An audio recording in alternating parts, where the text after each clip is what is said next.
All right, so what we're doing right now is we're starting off with this old exam from spring 2018 in managerial accounting. And again, I'm recording this, so if you want to go back and watch it, first of all, if you don't want to be spoiled and see the answers in advance, then don't pay any attention. But if what I suggest that you do is you try out this exam, and then then you could watch the video to see how you did. I've also posted solutions, so you're welcome, of course, to look at these. You're welcome, of course, to watch. You're welcome, of course, to just look up the solution. So Paul Bearer and Andrew Coffin own the Grave Undertaking Inc. They make funeral wreaths one size only and sell it wholesale. While attempting to come up with the most recent income statement in contribution format over lunch, they spilled food on the napkin using as the stationery. Below are some of the numbers they were able to decipher. Expected selling price was $80. This is so creative. I didn't write it either. You would think I wrote this, right? You know what I'm gonna do here? Wait.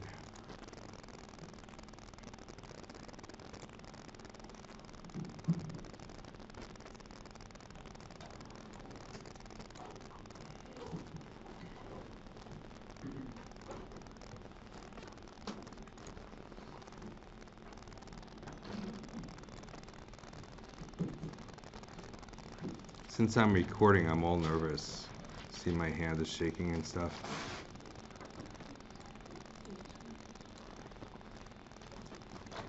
All right, so on the right side, I made up there's some Excel there that I'm gonna do my work on.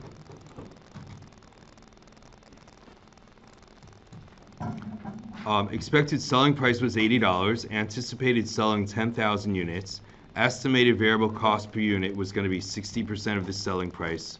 Total fixed cost is expected to be $200,000. And please help them read through the income statement and answer the following questions.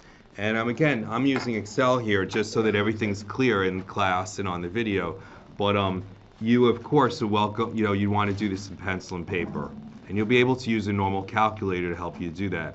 Prepare an income statement in contribution format showing total operating income, contribution margin per unit, and contribution margin ratio.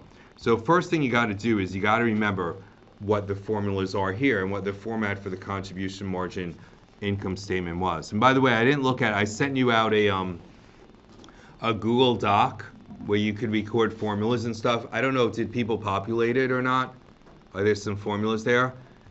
What I would do is, and the nice thing about it is then everybody can kind of see and collaborate, and if someone writes something down that's incorrect, somebody else can correct it and stuff. And I'll look at it and see, I didn't get a chance to, but I'll look at it and just make sure that there's nothing ridiculous there that's wrong or misleading and things like that. But it's a good guide to study, and adding to it is a good way to think about the material and understand it better. So one thing which you would want to have on there is the formula for the contribution format income statement, and that would be to start off with revenues and then subtract variable product costs, and that would give you what? Contribution margin, and then subtract from that fixed costs,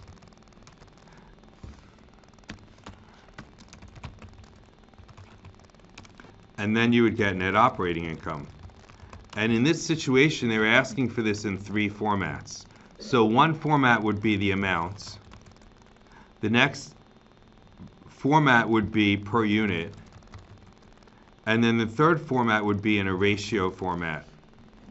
So we got to kind of fill in all the numbers here. And the expected selling price was $80 and anticipated selling 10,000 units, right? So that would mean that the revenues would be $80,000.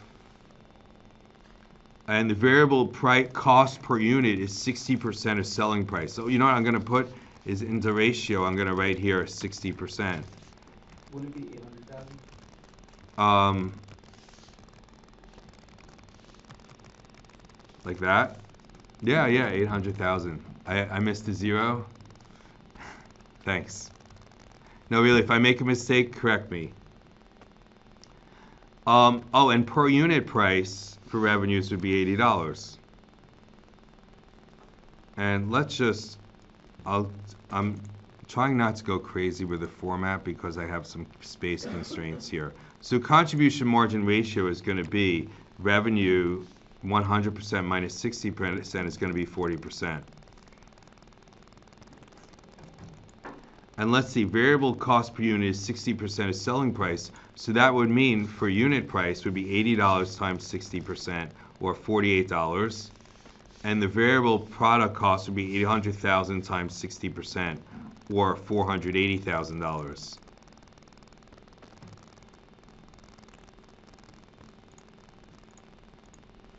I know it's, oh, you know what, let me turn off the light so you can see a little better. Sorry, it's kind of small, but I want to get everything on here so you can see what's going on. And this is the best format to do it. So now we can get the contribution margin. It's merely revenues minus variable product costs. Or, now wait, there's a way to do, no.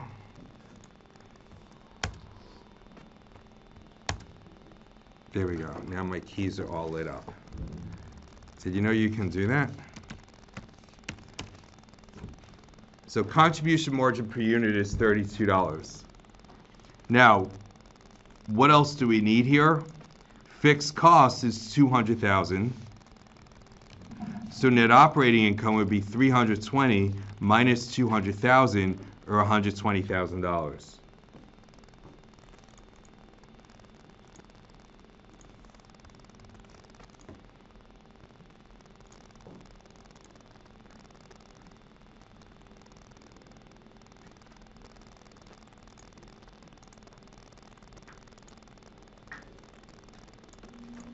Like so. And that's part A. Or number one, rather.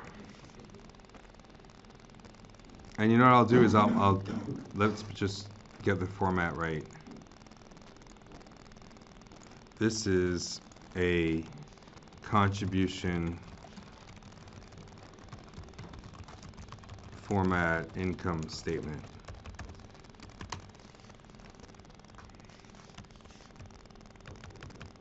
All right, now the next item, total revenue and total contribution margin at the break-even point. So for this, you're going to need a break-even point formula, which is what? Total fixed cost divided by, now they're looking for here contribution margin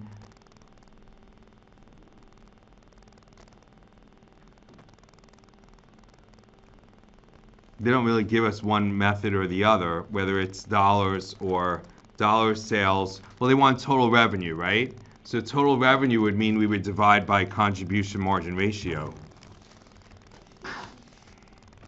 So my total fixed cost in this case is $200,000. My contribution margin ratio is $40,000. So if you divide one by the other, then I would get sales of $500,000. And the first thing that I always do after I make a calculation like this is I compare it to real sales. I look here, revenue is $800,000, and here my break-even point would be, and I made $120,000. My break-even point was $500,000, so that looks about right.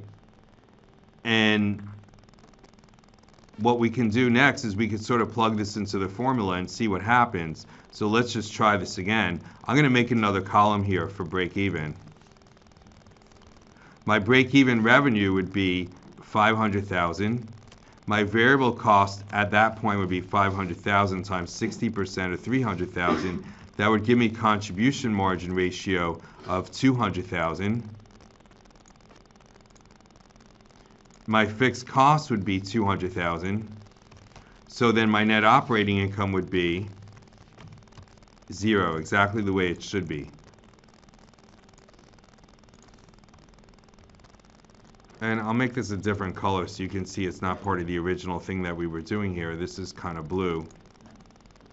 So that's how I know I got it right. So the answer to this question, you got it after you do all that work, total revenue would be 500,000, and contribution margin at the break-even point would be 200,000.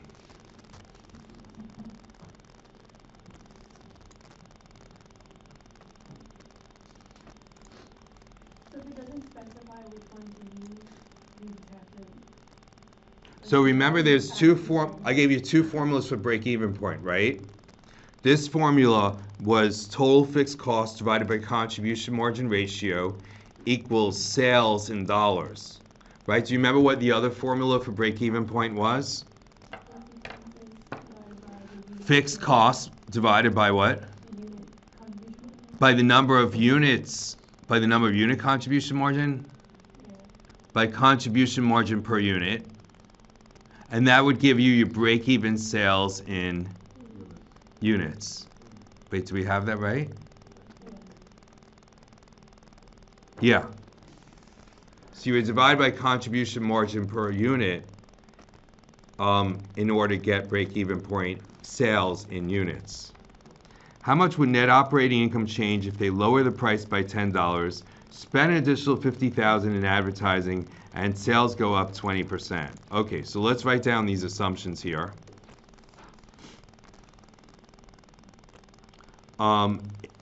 Actually, I have the assumptions ready. You know what I'm going to do is to make it all clear on one page, I'm just copying this whole thing over here, and I'm going to change all the numbers around. So in my new world, right, in this experiment, if I lower the price by $10, then revenues per unit is going to be $70 per unit. Contribution variable product cost is still $48 a unit from before. Let me just move this up so you can see them both.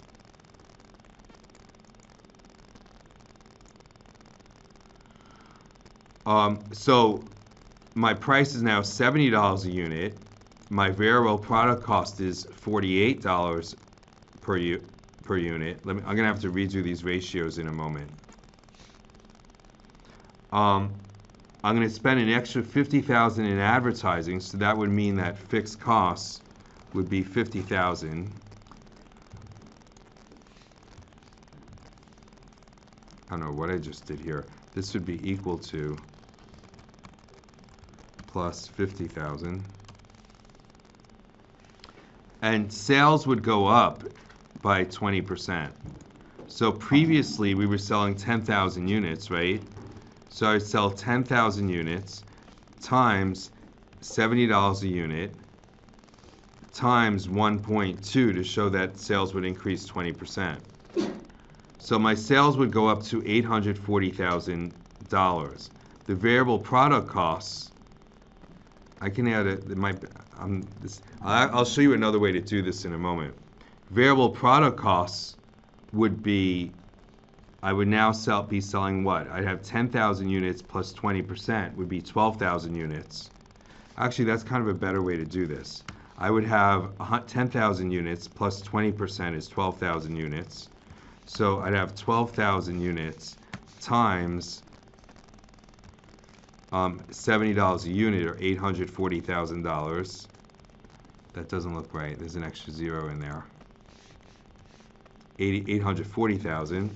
My variable product cost would be the $48 a unit times 12,000 units, or 576,000, giving me contribution margin of 264,000. Fixed costs went up to 250,000, so I'd get net operating income of 14,000, meaning that net operating income would go down from 120,000 to $14,000. Now, an easier way to do this would be just to focus on contribution margin. I'll get to that in a moment, but let's just fix the contribution margin ratios here. Variable product costs would be 70 divided by 48 divided by 70, or 69, and contribution margin ratio would be 31%. And I have a feeling this is a little rounded. Yeah, see there, it's rounded. So another way to approach to doing this would be just to focus on contribution margin. The old contribution margin is $320,000. And now this would increase. It's actually kind of hard to do this because they're lowering the price by $10. So the new contribution margin would be how much per unit. We would sell, the number of units sold would be 12,000. The contribution margin per unit would be $70, right, minus 48. $70 is the new sales price, minus $48 is variable cost per unit, or 22. So the total new contribution margin would be 12,000 times $22, or $264,000. The fixed cost would be the old 200,000 plus the additional 50,000 in advertising. So therefore, the new net operating income would be 264,000 minus 250,000. I guess you don't really need the old contribution margin to do this.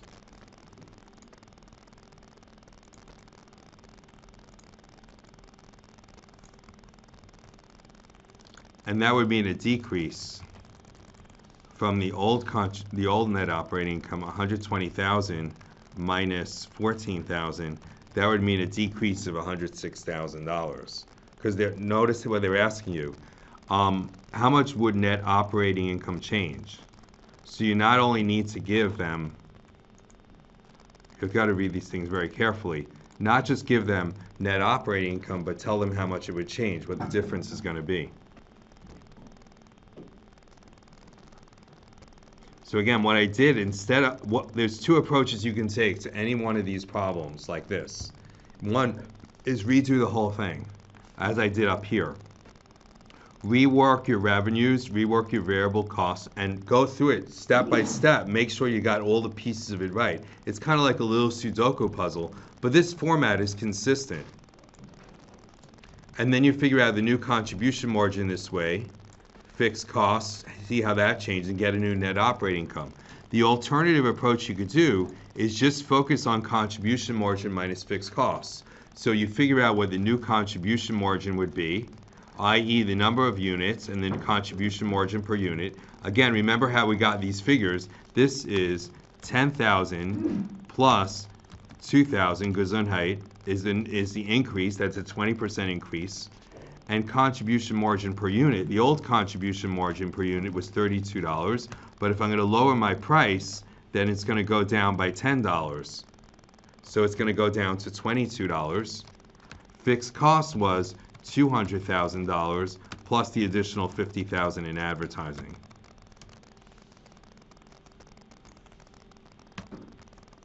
So whenever you see these problems, you can figure them out either way. Yeah. Why does the variable product cost go down to 32 though? Because it says the estimated variable cost per unit was 60% of the selling price, and if the selling price went down by $10, shouldn't that go down? So you tell me, if you and logically, I know if you take the wording of this exactly, you're right. But logically, if you lower your price by $10, is variable cost going to go down too? Right, logically it's just not, we're lowering our price today, everybody take a cut and pay. Right? Like, are you going to be able to cut everybody's salary by 10%? Are you going to be able to cut your rent by 10%? So those variable costs per unit is still going to be the same. And I agree with you that in terms of the wording here is kind of, the way they set it up. If you don't really understand what variable costs are, it would be easy to make that mistake. That's the type of thing where, by the way, yeah, I can. I'll post this Excel spreadsheet. I'll post a link to this Excel spreadsheet along with the video. Yeah. Other questions? I think this is the whole problem, right? Okay, so we got part one here. Let's look at the next one. Yeah, I'm trying to, as I work on the spreadsheet, I'm trying to show my calculations as best as I can. Excel doesn't really handle that very well, unfortunately. Let's just format this then. Now I'm going to be all obsessive about the formatting. All right, part two.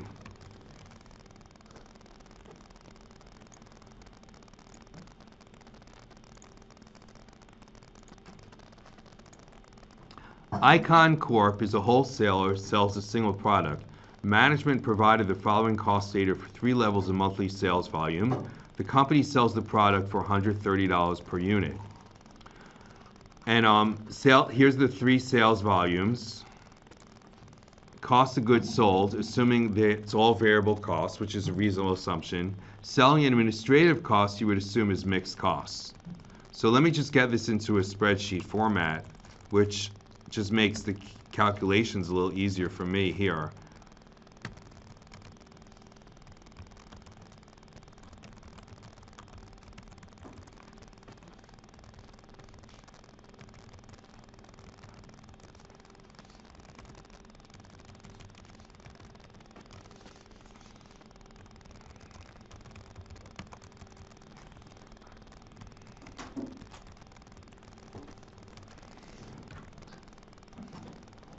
I'm sorry it's so small.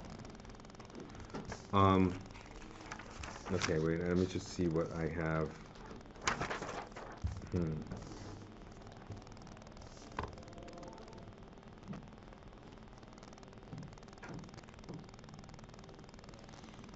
All right, so first thing is the high-low method. And what we're going to do with the high-low method, if you remember, is we're going to look at the variation in the total cost versus the volume. So for this, we're going to need to know the total cost. And that would mean adding these two. So I get $508,000 for the $4,000 level, $561,850 for the $4,500 level, and the $5,000 for the $615,500. And I'm going to divide the change in total cost, that's dy, by the change in total volume, that's dx. So remember, it's going to be equal to dy divided by dx. Is there something going on the screen up above? dy dx. So my high is going to be, let's see, is going to be 5,000 in sales. So for 5,000 in sales, my dy would be a total cost of $615,500. Let me just clarify that this is a total. I keep seeing things going on back there. Is there something? No, the screen's coming out okay? Because you have to realize that the level of technical expertise needed to do this is extraordinary. So dx is 5,000, and for my low, that's going to be 4,000 units. My total cost would be 508, and my number of units sold would be 4,000. So dy minus, so this is, one example of high and one a low, and then the difference would be 615,500 minus 508, or 107,500. Now, by the way, this is not quite, the way I'm doing this in the spreadsheet is not, I hope everybody realizes this, this is not how you do fractions. Because what you would do is you would, these are really, you know what, this is misleading like this, and we should not do misleading things. So there, this would be this minus this, and dx would be 5,000 minus 4,000 is 1,000. There we go. That's a little clearer. So I get as my slope, I just divide, and I get as my slope, and you can see that someone was very thoughtful here, and dividing by 1,000 is not difficult. I get as a slope 107.5.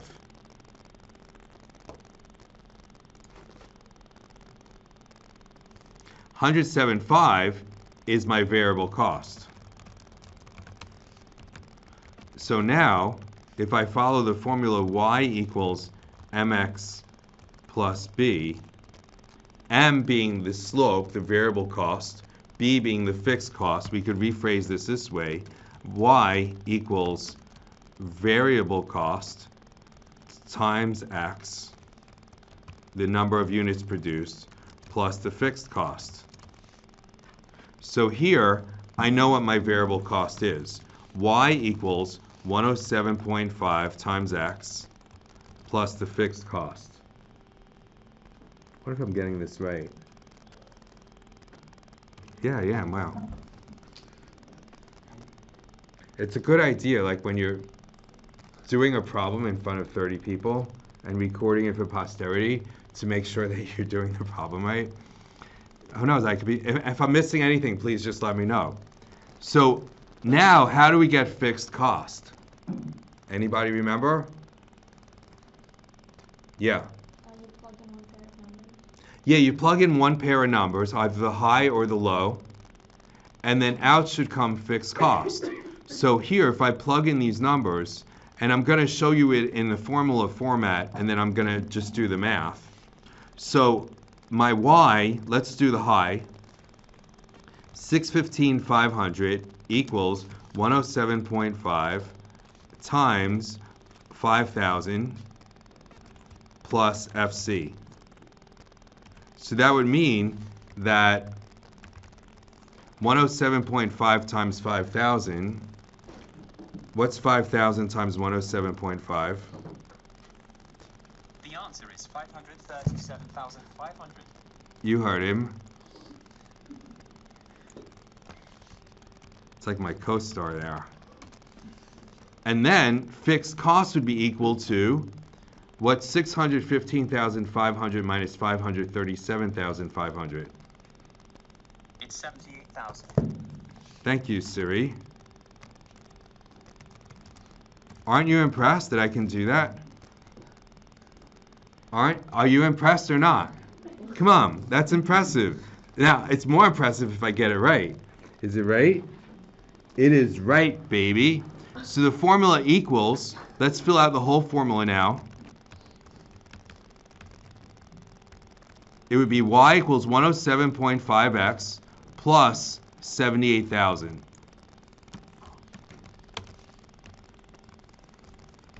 And this is my fixed cost, and my variable cost is 107.5. Now, oh, here's the question. So total cost formula, there it is. Estimate total variable cost they would incur to produce 5,500 units. Okay, so number of units. This is like the kind of thing where you're like, yes, this is, yeah, I hope you're asking for a lot of questions like this. The variable cost per unit is 107.5, we said. So total variable cost would be 5,500 times 107.5, or 591,250.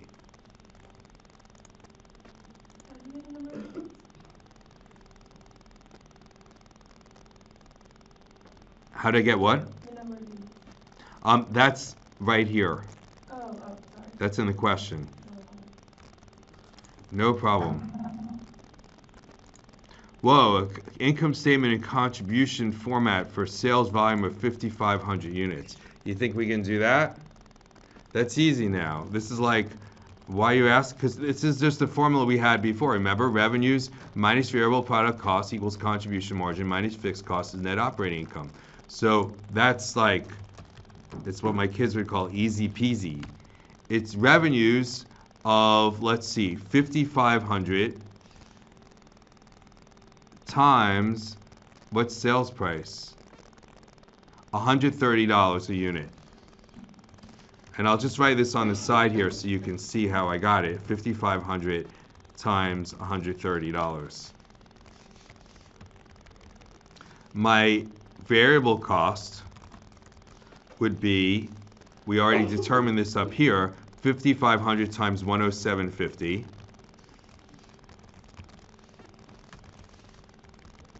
So that would give me my contribution margin of 715 minus 591,250, or 123,750. Make this a little bigger.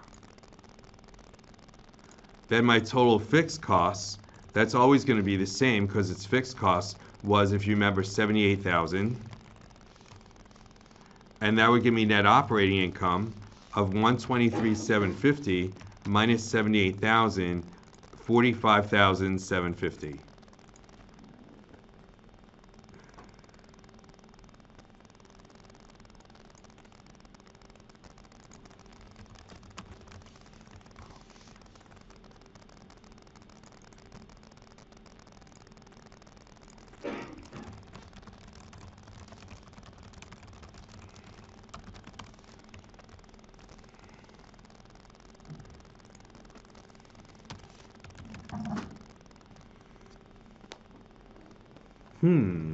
What's next? And that is that. Any questions about this part?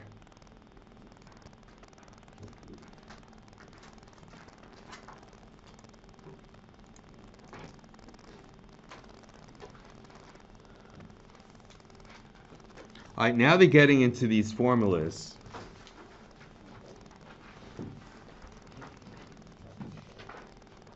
These were from chapter 12.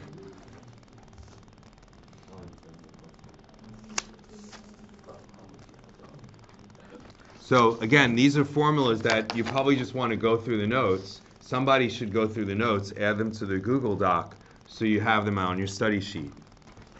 And I'm not going to give you these formulas on the, I shouldn't say I'm not, I shouldn't take responsibility. These won't be on the exam there.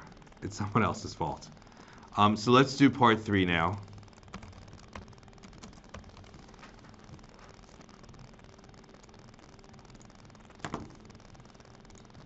And please feel free to jump in with any questions, etc. So I'm going to first just enter the data that I have. I'm going to do this in, why do they have to have these crazy numbers? This is like not even going to fit in a cell.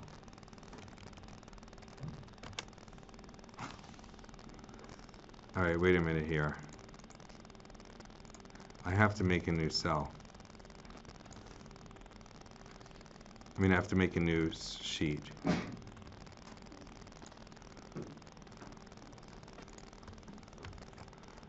With larger cells. There we go. All right, so my sales are 14,720,000. My net operating income is 1,960,000, and average operating assets is $4 million. And let me give you commas there so you can see what's going on. Sorry, all this is like just not value added time here.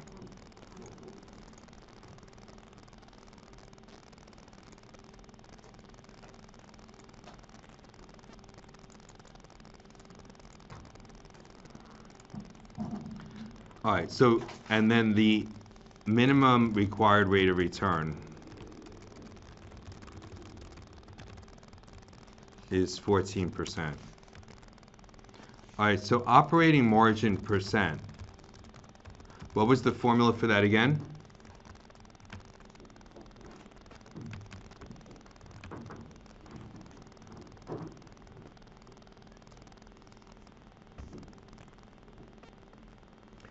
Anyone? All right, so you want to know this formula. It's going to be net operating income divided by sales or revenues. That's the formula you want to know. I'm not trying to say that to say, you know, to give away things on the exam. It's in chapter 12 and you got to know it. So my net operating income here is 1,960,000, which is a little crazy that I have to like write in that whole big number. Sales is 14,720, and then you go one divided by the other, and you get 6.8.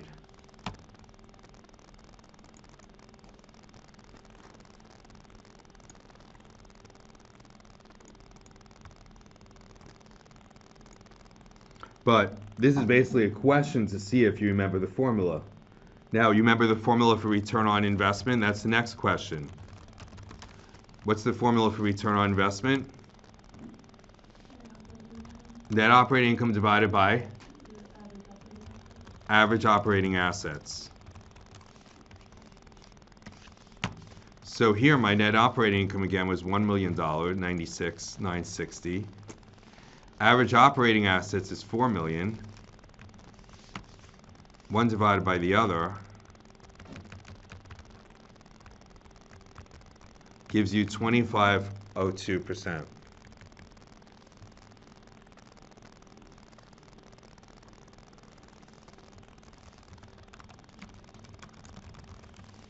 Now, do you remember residual income?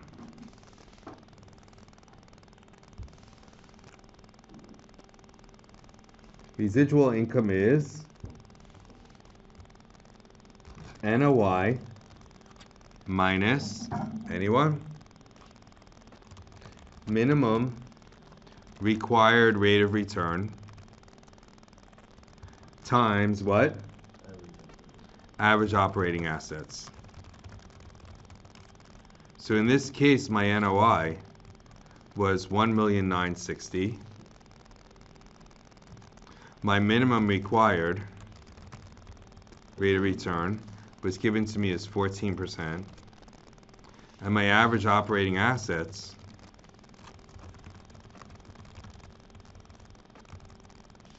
was $4 million.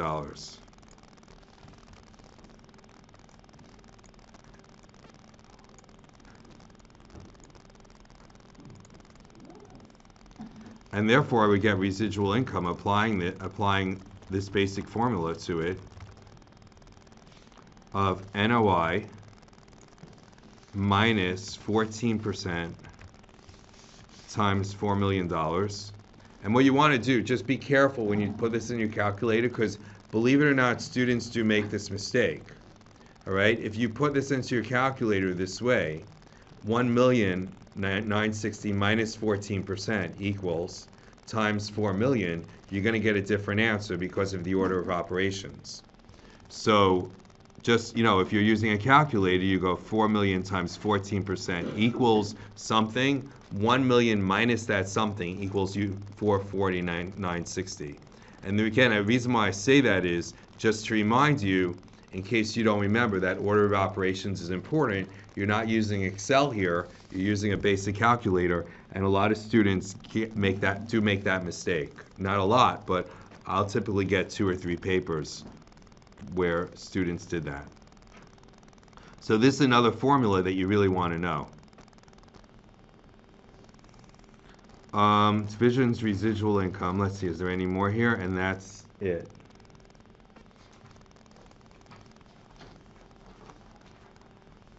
I wonder if I got this right. Let's see. 449.60. Okay, good. I should save this file, huh? You really want this?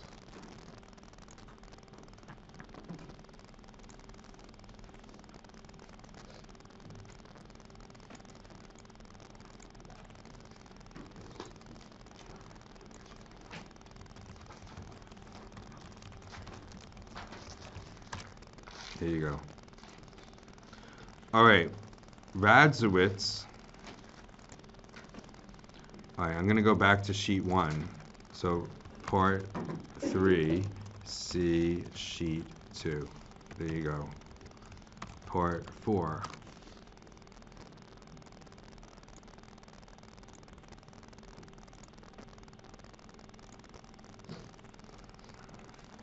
Someone once told me when I started working as an accountant that when you prepare work like this to put into files, and this is in accounting, but it could be in anything, whatever area you go into, people are going to ask you to prepare documents and memos and other things to support your report, whatever you're doing. And you take your work, and sometimes nobody ever looks at it. You just stick it in a file. It goes in a file cabinet someplace. You have to be very, very, and you always write your name on it to show who did it. You have to be very, very careful, because you may leave that company in a few years, but that document's going to stay in the file. And someone 5 or 10 years from now could open that file and look at it and see your name, and that's you. Your name is on it. They've never met you. They may never have heard of you. And the only thing they know about you is that file with your name on it. So that's like your handshake. So anything that you do, that you leave behind, and what I literally mean anything that you don't throw away. If you leave it on a hard drive someplace and you're gonna give it to someone, it's gotta look good, because that's you. And it may be, there are a lot of coincidences in this world where they may actually meet you one day, or they might come across your resume and they, wow, that's that guy who made that horrible spreadsheet with all the wrong calculations. I can't hire him or her, you know?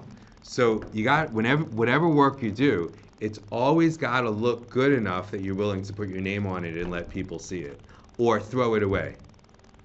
If it's not good enough to show people, throw it away. All right. That's why people think I'm obsessive about this. This is gonna go on a video. People are gonna watch it. People who've never met me, possibly. And it better look good. Okay, this is where things get a little more complicated, and what we've done so far is very straightforward, but this thing about overhead allocation is a source of a lot of confusion. So it's a good idea to go over this. Radzowitz uses a job order costing in which over applied overhead is closed out to cost of goods sold at the end of the month. And that's always going to be the case. The problem might not tell you that and expect you to know that over or under overhead goes to cost of goods sold. Cost of goods manufactured was $128,000.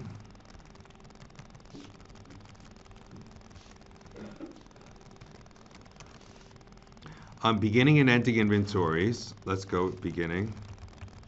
I've got to write this in so I've got it all in one place. Ending. And I've got work in process, which I'm going to call WIP. And that's 14,000. Ending is 16,000. And I got finished goods, which I'm going to call FIG, is 55,000 and 42,000. Determine cost of goods sold that appear on the income statement for December. And they gave you a little hint here. In other words, determine cost of goods sold after adjustment for any under-applied or over-applied overhead. So they kind of did you a favor and reminded you got to do that. To do this now, you got to know the formulas for cost of goods manufactured and cost of goods sold. And in fact here, you don't even have to know the formula for cost of goods manufactured, I don't think, because they give it to you. Is there anything else in this question? Yeah, we might have to, oh wait, we might have to use it later on. Okay, so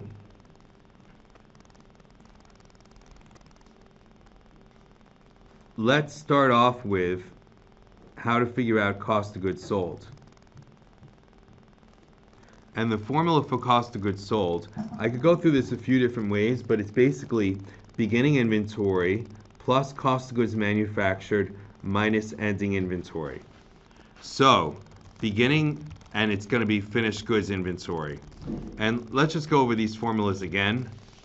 I'll just write them in here, and again, I'm putting them on the video. If you want to put them in that Google Doc, I think I might have put it in, but you want to make sure this is in there. It's cost of goods manufactured equals beginning WIP plus new manufacturing costs. That's manufacturing costs from this period minus ending WIP.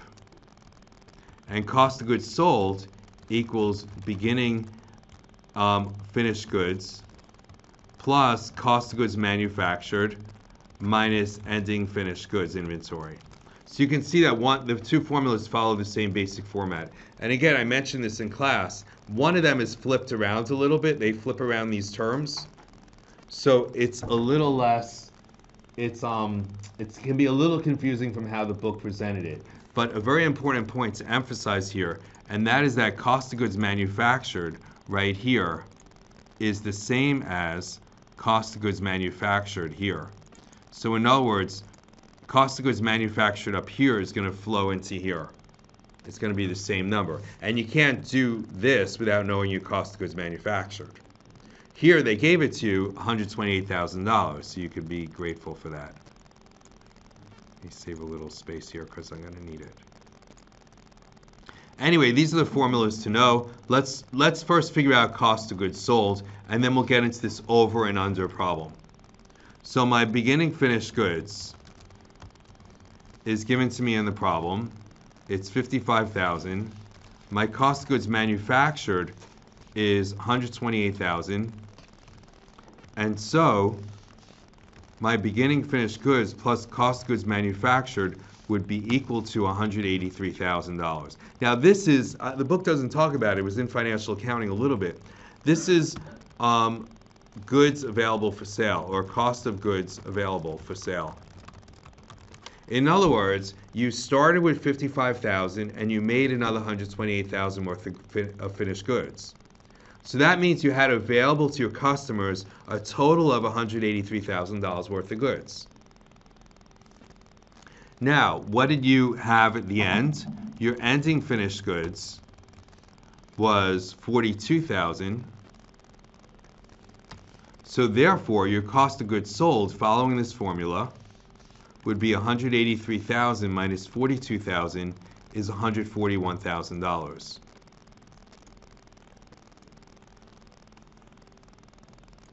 That is what they're asking for you there. Well, that's not going to be the answer yet. It's $141,000.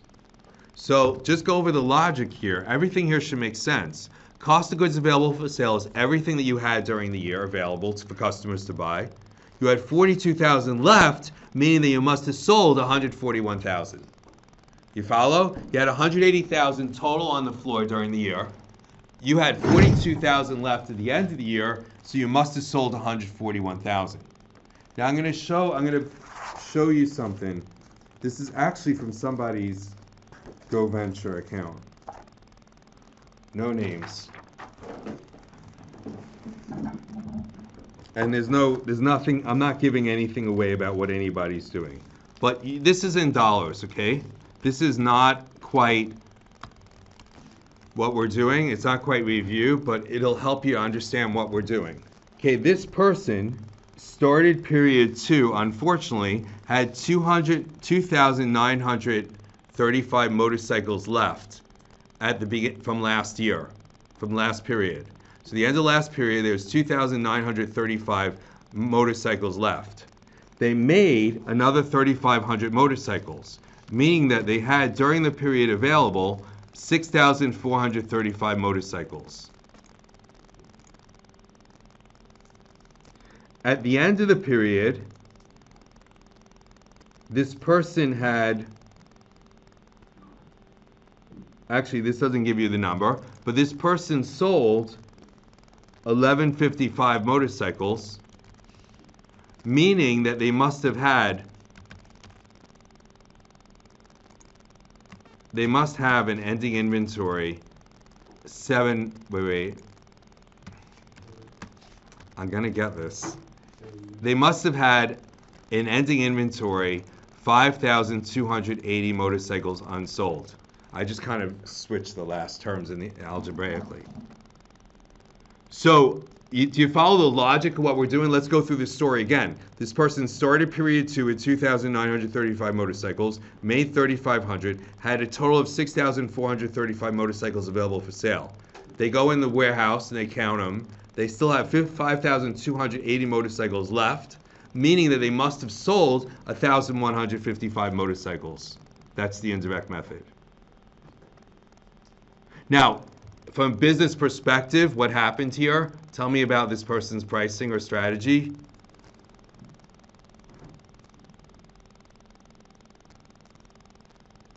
Anyone? I'll turn off the video if you want. Yeah.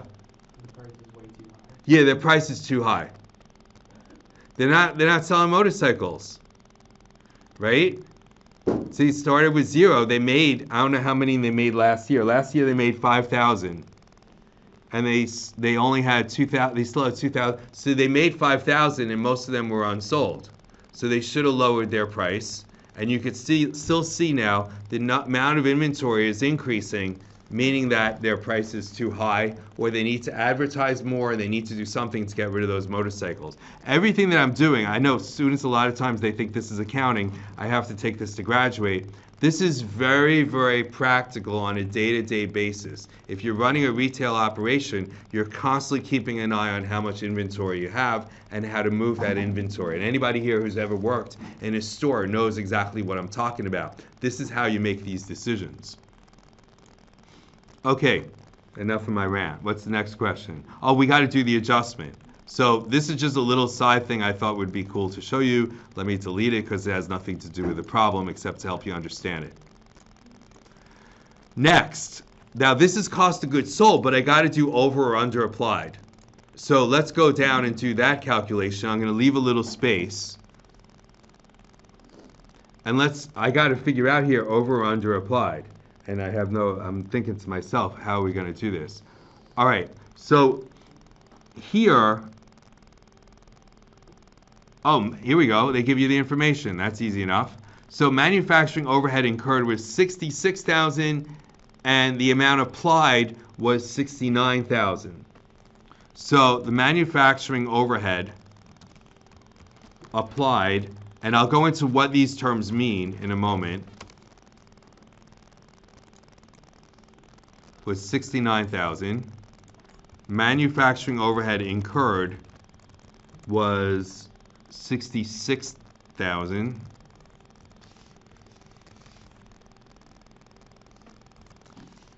And so the amount that was over applied, because it would be the amount applied minus the amount incurred. Do you want me to write down that formula here? Manufacturing overhead applied minus manufacturing overhead incurred equals manufacturing overhead over applied, if it's positive, or if negative, it's manufacturing overhead under applied. So there's another formula for you. Now, what do you do with this and what does it mean? What it means is that we apply the predetermined overhead rate. I think we got a problem on that coming up later. So we use the predetermined manufacturing overhead application rate, or what I'll just call the predetermined rate, to apply overhead. And what this does is it says that everything you produce gets zapped with or taxed with a certain amount of overhead. Because the reality is everything you do absorbs a certain amount of overhead. That's just how the business world works. But overhead includes some fixed cost, and your predetermined rate, which you set at the beginning of the period, might not be equal to the actual total overhead. So we tax the different products with a total of $69,000 worth of overhead. And meanwhile, we spend money on overhead. We pay employees who are overhead, at least the overhead employees. We pay for, utilities and taxes and all these other things to run the factory, and that's all manufacturing overhead incurred. So we taxed the products with a total of $69,000 worth of overhead, but when we actually added it up, we only had $66,000 worth of overhead, meaning that we taxed the products with $3,000 worth of overhead more than we actually had. So that would be overhead over applied. And when you have overhead over applied, that's going to be subtracted from cost of goods sold.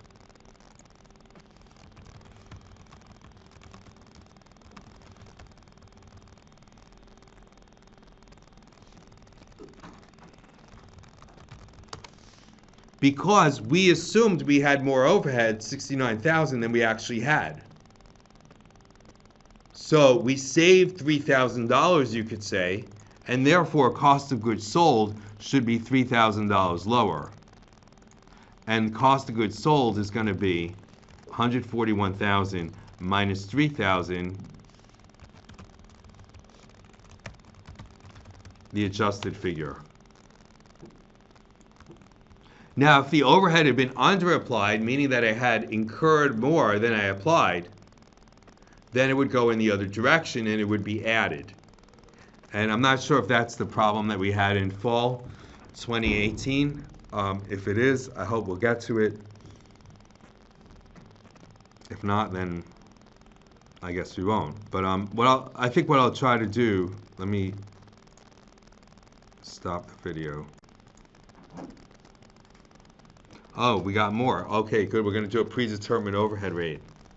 Smith Corporation applies manufacturing overhead on the basis of direct labor hours. The beginning of the most, so this is a continuation, but it's Smith Corporation. It's a second problem.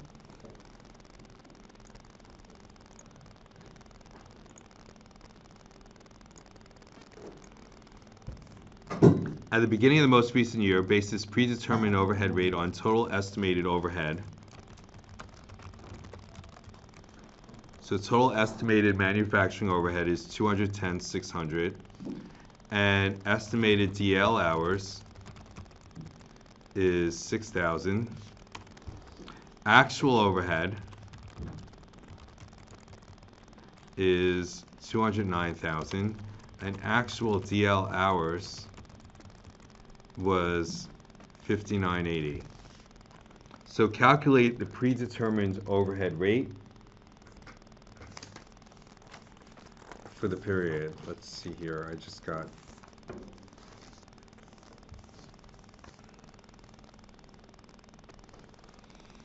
So first of all, the formula for the predetermined overhead rate is what?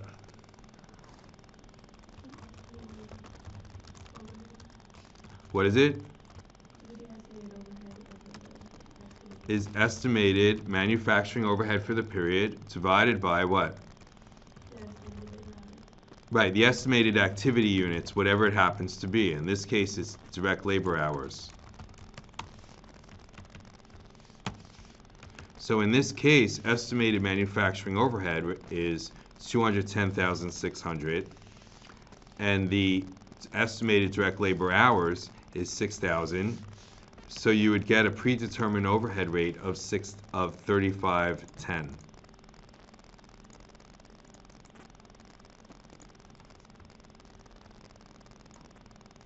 And let's just explain what this means. The beginning of the year, we know we're expecting to have 210,600 in overhead, and we're going to make things, and so we set up this rate of 3510, and we basically tax our goods.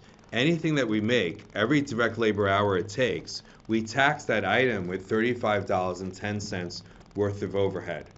So if you make a pair of shoes that take 5 hours, you would tax them not only with your direct labor costs for whatever it is, but you'd also tax them with manufacturing overhead cost of 3510 times 10 times whatever 5 hours, whatever it is. So everything gets taxed with this overhead rate, because the reality is that you need the overhead to make all these different things. So we need some way of knowing how much overhead goes into everything that we make. And the more direct labor hours it takes, we assume, the more overhead you need. Because when you have people working in your factory, those people need heat and electricity and lights and all these other things, supervision, all these other things that demand overhead. So the more hours worked, the more hours that go into one product, the more overhead we're going to nail that product with. I like the term zap it with. Anyway, so we get 3510, and I think that's actually it. It doesn't tell you, but it could ask you for a little more information here. It could ask you for over and under. So first of all, the actual amount applied, the manufacturing overhead applied would be equal to the number of the predetermined manufacturing overhead rate times the amount of the units of activity. So if you were to make a unit that cost $5 in overhead, you would say 3510 times 5, and that would be the amount of overhead applied. But let's look at the whole thing. Let's see how much we would apply in total. And they're not asking you about this here, but this is definitely something that you want to know going into next week. So here, your overhead, your actual DL hours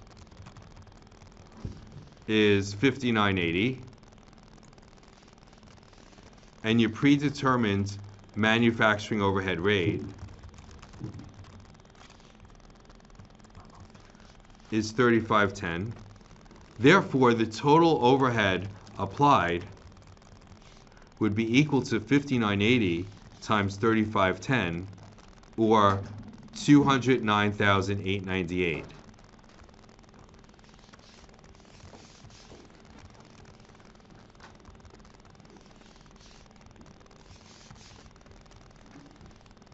Trying to not to,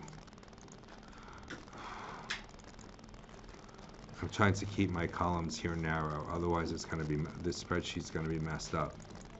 There we go. It's going to be 209,898 will be the amount applied. Now, the actual overhead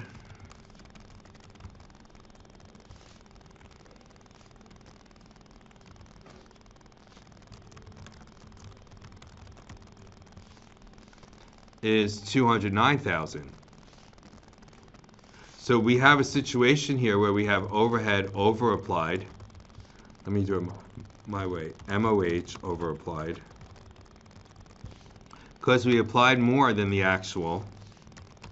So the overhead over applied here is $898. So that would reduce cost of goods sold. We would subtract that from cost of goods sold, just like we did before. And reducing cost of goods sold, of course, would increase income. Because what happened was I assumed that I would have $209,898 worth of overhead. I actually had only $209,000, and therefore the extra $898 can come back out of cost of goods sold. All right, so that's more of that problem. And they just had the kindness not to ask that. Let's look at part 5. By the way, any questions? I know I'm kind of focused on this, on writing this out, but if you have questions, is this, yeah, this is reasonable, okay.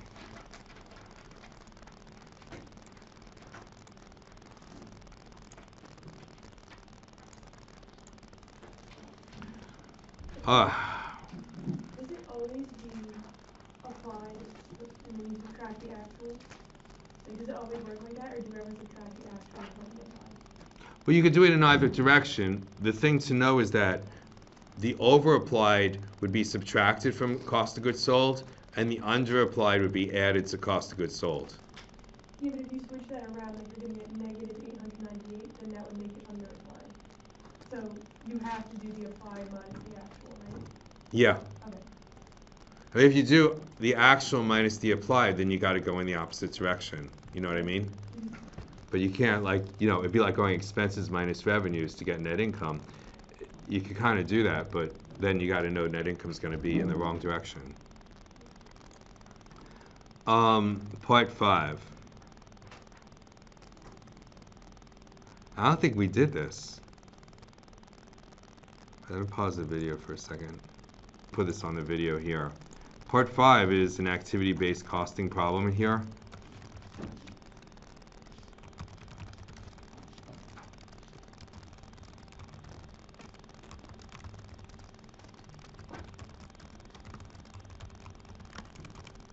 So it's just not on activity on exam 1 this semester, and you don't have to worry about it. Let's go to the multiple choice. Do you want to go over the multiple choice? Yeah. What? Yeah, I would skip part 5. You just don't know how to do that. I mean, you might know. It's not going to be on the test.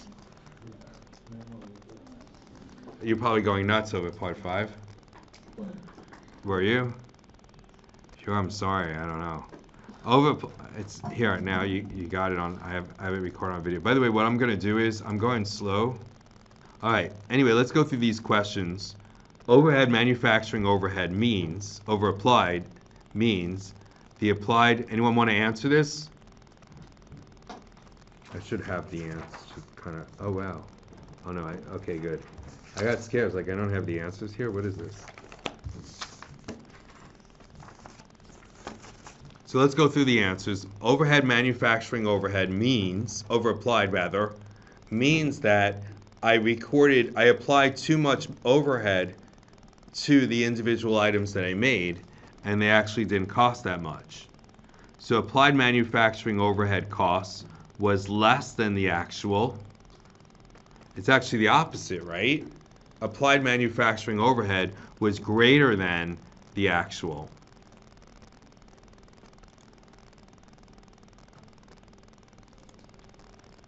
Estimated manufacturing overhead cost was less than the actual. Estimated manufacturing overhead cost was less than the applied. No, it's going to be the difference between applied. Remember the formula that we had. It's right here in Excel.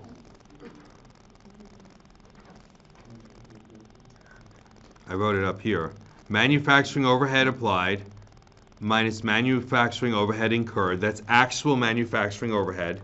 That's what the incurred means, actual. Here, look. Actual equals over applied, or if it's in the other direction, if this comes out negative, it's going to be manufacturing overhead under applied. Very tricky question there. Managerial performance can be measured in many different ways, including return on investment, residual income. A good reason for using residual income instead of ROI, let's think about it for a second, because residual income, do you remember what that was? A good reason for using residual income?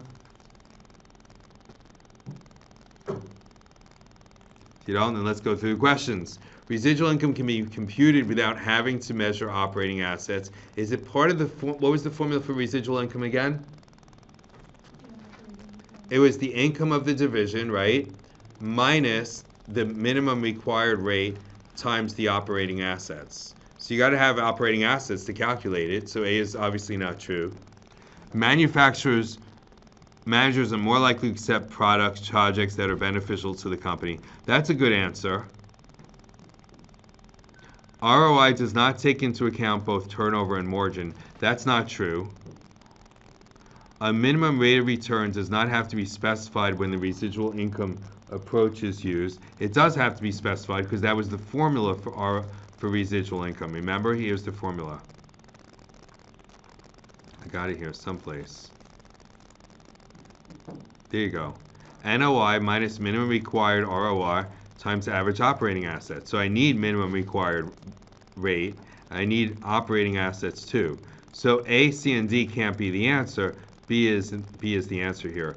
B is a little vague, but they're more likely to accept projects that are beneficial to the company because we would want to accept all projects that are greater than the minimum rate of return. What could happen with ROI, and it's a danger, and I think this is, what could happen with ROI is that if managers right now are earning 20% ROI, and, okay, let me write it here. Let's say a company's ROI is 20%, and the minimum is 15. And you're walking in with a project that's going to do 17%.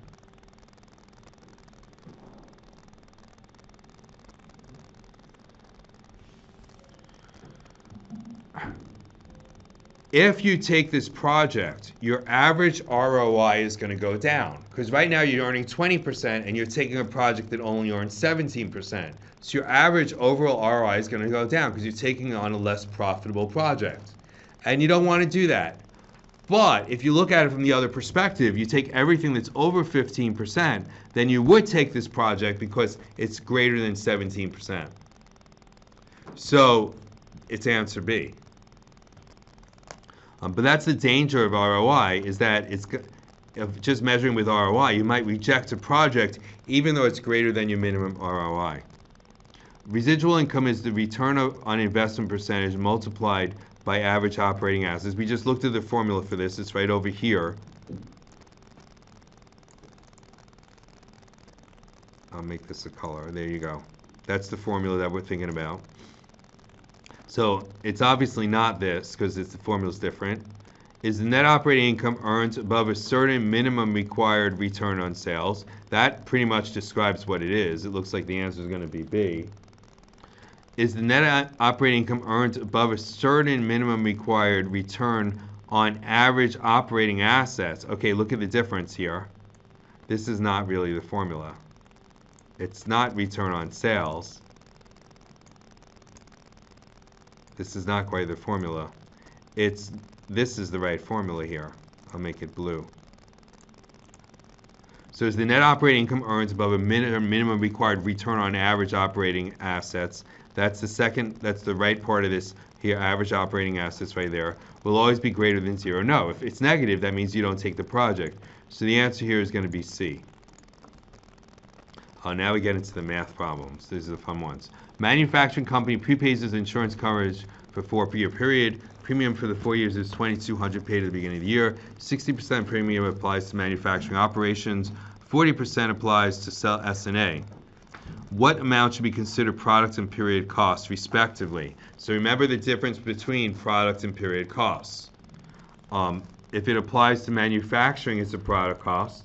If it applies to S&A, then it's a period cost. So here it's $2,200, and 60% is going to be product,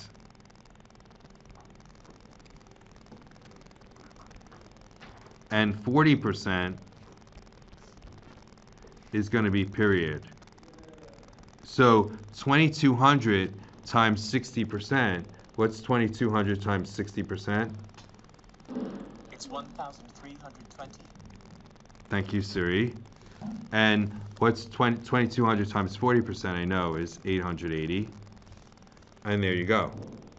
And then we look at this, and that's none of the answers. Yeah, it's because it's only the first year. So wait, let's fix this. So it's 2,200 for 4 years. So what's 22? You can see why I'm a B student.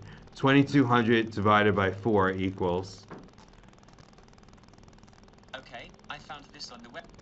Oh, Siri, what's 2,200 divided by 4?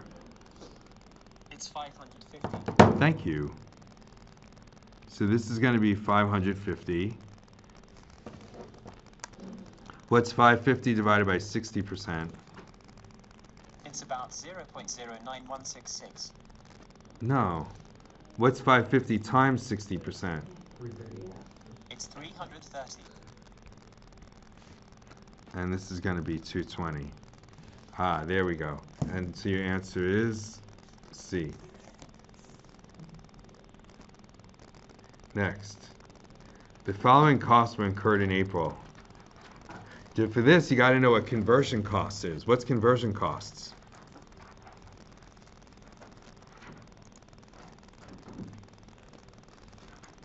Conversion cost is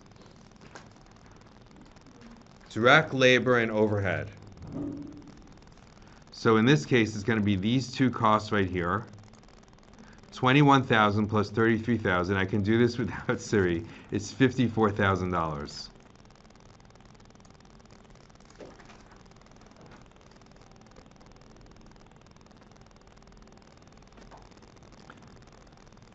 At a volume of 8,000 units, Pearson Company incurred 32,000 in factory overhead costs, including 12,000 in fixed costs. So I'll immediately mark this up a little bit. Hopefully I'll get this one right, huh?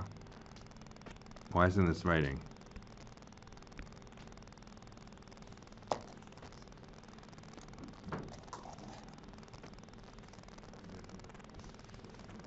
Now my pen isn't working. Oh, it's because I'm in a table, I think. So 32,000, 12,000 is fixed. So the other 20,000 is going to be variable. Immediately, I'll just split that out so I have that information. Volume increases to 9,000 units, and both 8,000 and 9,000 units within the relevant range. The company would expect to incur factory overhead costs of, okay, so for 9,000 units, so let's figure out the variable cost per unit. Variable cost per unit would be 20,000 divided by 8,000 units, right? Equals, what is that, 1.5? What's 20 divided by 8? The answer is 2.5. Just making sure. I really knew that. So it'd be $2.50 a unit. So the variable cost here would be 9,000 times 250 each, which is equal to, I'm gonna wing this, 22.5. No, let's make sure. What's $2.50 times 9,000? No. What's 250 times 9,000? It's 2,250,000. I knew that. It's 22,500 is the variable cost. The fixed cost here is 12,000. And therefore, the total overhead in this scenario would be $33,500. And it's not none of the answers because it's 34,000. There we go, C.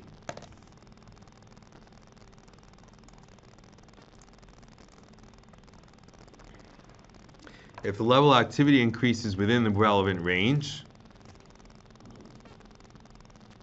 variable cost per, do you remember what is the relevant range again? The relevant range is where you can predict what's going to happen. So we said that we have variable cost rates, and if you make more, variable cost per unit is going to be the same. Total variable cost will increase in proportion with the number of units. That's within what's within what we call a relevant range. If you go outside your relevant range, then everything changes. For example, if you're running a factory and you make a certain number of units, great, and that's what you make.